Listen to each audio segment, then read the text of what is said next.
Bueno, hoy vamos a ver el último tipo de lípidos, que son los lípidos insaponificables. Recordemos un poquito la clasificación de los lípidos. Los lípidos los íbamos a dividir en dos grandes grupos, que son los lípidos saponificables, es decir, aquellos lípidos que que contienen ácidos grasos en su composición y por lo tanto realizan la función de saponificación. Y los lípidos insaponificables. Los insaponificables son los que no contienen ácidos grasos en su composición y por lo tanto no podemos obtener jabones a partir de ellos. Los lípidos saponificables se van a dividir en dos grandes grupos, que son los lípidos simples y los lípidos complejos. Los lípidos insaponificables los vamos a dividir en tres grandes grupos, que son los terpenos o isoprenoides, los esteroides y las prostaglandinas. Vamos a ver cada uno de estos grupos. Empezaremos por los isoprenoides o también llamados terpenos. Los isoprenoides o terpenos constituyen el grupo más abundante de aceites vegetales. Derivan de la polimerización del isopreno, que es el 2-metil-1,3-butadieno. Si os dais cuenta, el 1,3-butadieno, estos dobles enlaces, son los que permiten la absorción de luz y por lo tanto que sean sustancias coloreadas. Los diferentes isoprenos resultan de la unión de 2, 4, 6, 8, etc. isoprenos. Veamos los principales. Tenemos los monoterpenos. Los monoterpenos están formados por dos isoprenos, es decir, 10 carbonos. Son sustancias volátiles, tienen aromas característicos, son los responsables de la mayor parte de de olores, como el alcanfor, el mentol, el geraniol, el limonero, etc. Aquí tenéis la fórmula del geraniol, que son dos isoprenos, es decir, dos moléculas de 2-metil-1,3-butadieno.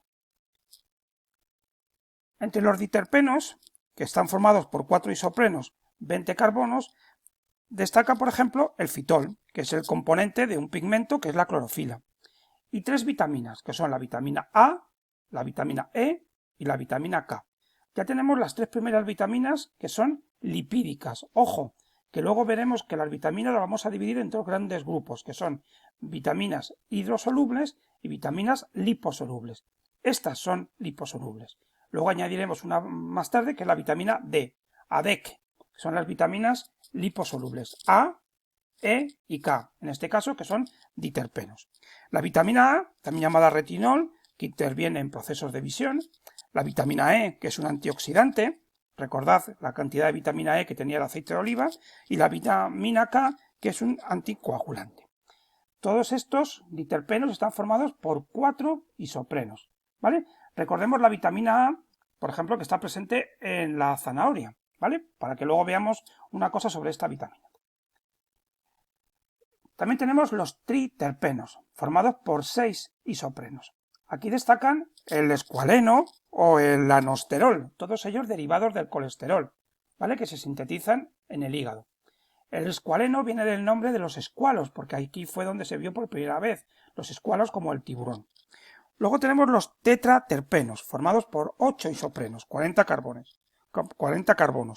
Son pigmentos vegetales. Destacan los carotenoides, que tienen colores naranjas, como el de la zanahoria. Ojo, si nosotros tenemos un tetraterpeno, que son 8 isoprenos, y se parte en 2, tenemos 20 y 20 carbonos, es decir, 2 moléculas de vitamina A. También tenemos las antófilas, que dan colores amarillos, o los licopenos, como el del pimiento o el del tomate, que da colores rojos. Y si tenemos muchos isoprenos, tenemos los politerpenos, ¿vale? Es la polimerización de muchos isoprenos. Destaca el caucho, que se obtiene del láctex de la planta Hevea brasilensis. Segundo tipo de lípidos insaponificables, los esteroides. Los esteroides derivan de un anillo tetracíclico llamado ciclopentano-perhidrofenantreno, también llamado esterano. Ese es el anillo de ciclopentano-perhidrofenantreno. La adición de grupos a estos anillos y de dobles enlaces es lo que va a diferenciar a unos de otros. Hay dos grupos importantes, que son los esteroles, acordaros, oles, alcoholes, y las hormonas esteroideas. todos derivan de este ciclopentano perhidrofenantreno. Vamos a ver, en primer lugar, los esteroles. Y como protagonista de todos los esteroles tenemos el colesterol. El colesterol tiene este anillo tetracíclico, ciclopentano perhidrofenantreno, y mirad que en la posición 17 tiene una cadena alifática y en la posición 3 tiene un grupo OH. Este grupo OH es la cabeza, parte polar o hidrófila, y todo el resto es la cola o parte hidrófoba. El colesterol, ojo, es bueno porque forma parte de las membranas biológicas, pero ojo, solo de las células animales. Regula por lo tanto su fluidez, le da consistencia y rigidez. Se sitúa entre los fosfolípidos. Recordemos cuando veamos luego la membrana plasmática, la parte polar, la cabeza, y la parte apolar, porque es muy importante cómo se va a situar el colesterol en las membranas de las células animales. En la sangre el colesterol no puede ir solo y se va a unir a unas proteínas formando las lipoproteínas del plasma, que hay dos tipos, la HDL, colesterol bueno, entre comillas, y LDL, colesterol malo, entre comillas, porque no es colesterol, realmente son lipoproteínas. El colesterol es el que sirve en el hígado de base para la formación del resto de esteroides. Otro esterol importante es la vitamina D. La vitamina D, su carencia, va a provocar en los niños el llamado raquitismo y en mayores en la llamada osteomalacia, es decir, desmineralización del hueso. Se encarga de regular el metabolismo del calcio y del fósforo, así como su absorción intestinal, es decir, que las células del intestino puedan absorber tanto el calcio como el fósforo. La vitamina D se va a sintetizar realmente a partir de provitaminas que tomamos con la dieta, una de origen vegetal llamada ergosterol o vitamina D2 y otra animal también llamada 7-deshidrocolesterol o D3. Estas provitaminas por la radiación ultravioleta sobre la piel, ¿vale?, es lo que hace que se transforme en vitamina D. Por eso es muy importante en los niños pequeños para que se puedan formar bien los huesos, que les dé el sol para esa fabricación de vitamina D, ¿vale?, para regular el metabolismo de calcio y fósforo. Otros esteroles importantes son los ácidos biliares. Los ácidos biliares son un conjunto de ácidos, de moléculas producidas en el hígado, todas ellas, como decíamos, a partir del colesterol. Tienen diferentes nombres, como el ácido cólico, desoxicólico, litocólico.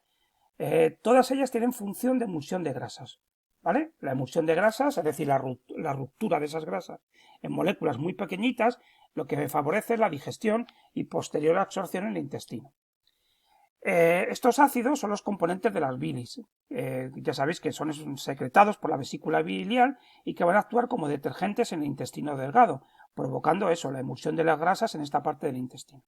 Recordad un poquito dónde se situaba este gran órgano de nuestro cuerpo, que es el hígado, y dónde estaba situada la vesícula biliar, ¿vale?, que va a verter al intestino delgado, al duodeno, junto con el páncreas, que también vierte a este nivel sus secreciones. Y por último tenemos las hormonas esteroideas. Todas ellas también derivan del colesterol, tienen un fuerte marcado carácter hidrofóbico, lo que les va a permitir cruzar libremente las membranas biológicas. Tenemos dos grandes grupos, que son las hormonas sexuales, que son las encargadas de regular la madurez sexual de las características sexuales, tanto en hombres como en mujeres, y las funciones reproductoras. Destacan la testosterona, mayoritaria en el hombre, y los estrógenos y progesterona en la mujer. Por otro lado tenemos las hormonas situadas en las cápsulas suprarrenales, esas cápsulitas que se encuentran arriba del riñón. Son hormonas segregadas por la corteza de estas glándulas suprarrenales. Destacan la aldosterona, que regula la excreción de agua y sales por el riñón, y el cortisol, que estimula la síntesis de glucógeno y degradación de grasas y proteínas. Aquí tenemos las fórmulas de algunas de ellas. Daros cuenta que todas derivan del colesterol. La progesterona, la estrona, la testosterona, etc. Bueno, os comentaba antes que había dos tipos de lipoproteínas, las HDL y las LDL.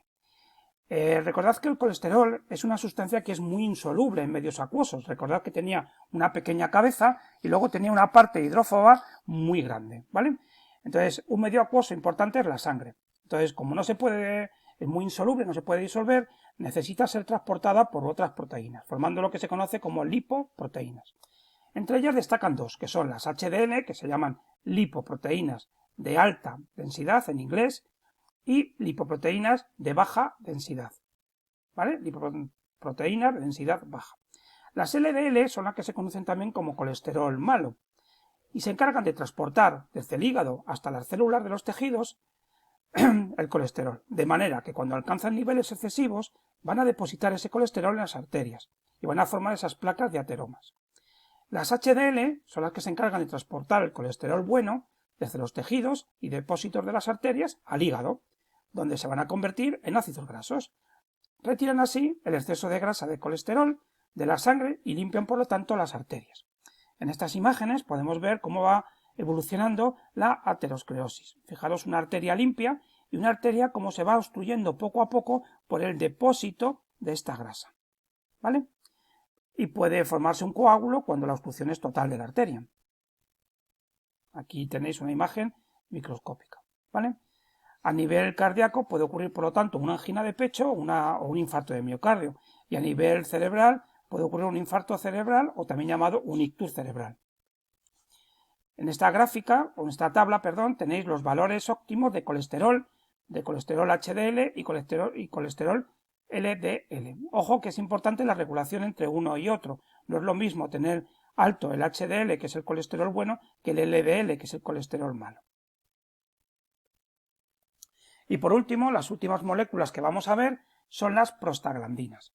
Las prostaglandinas, el nombre prostaglandinas, alude a que la primera vez que se identificaron en la próstata, en las secreciones prostáticas, aunque actualmente se sabe que se forman en muchos tejidos animales, independientemente del sexo.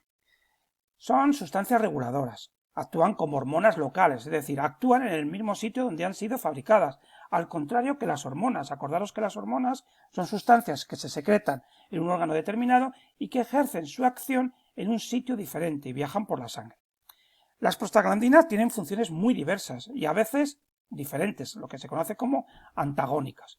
Son vasodilatadores de capilares, es decir, tras la inflamación, por ejemplo por un golpe, favorecen la llegada de más sangre, esa dilatación del capilar.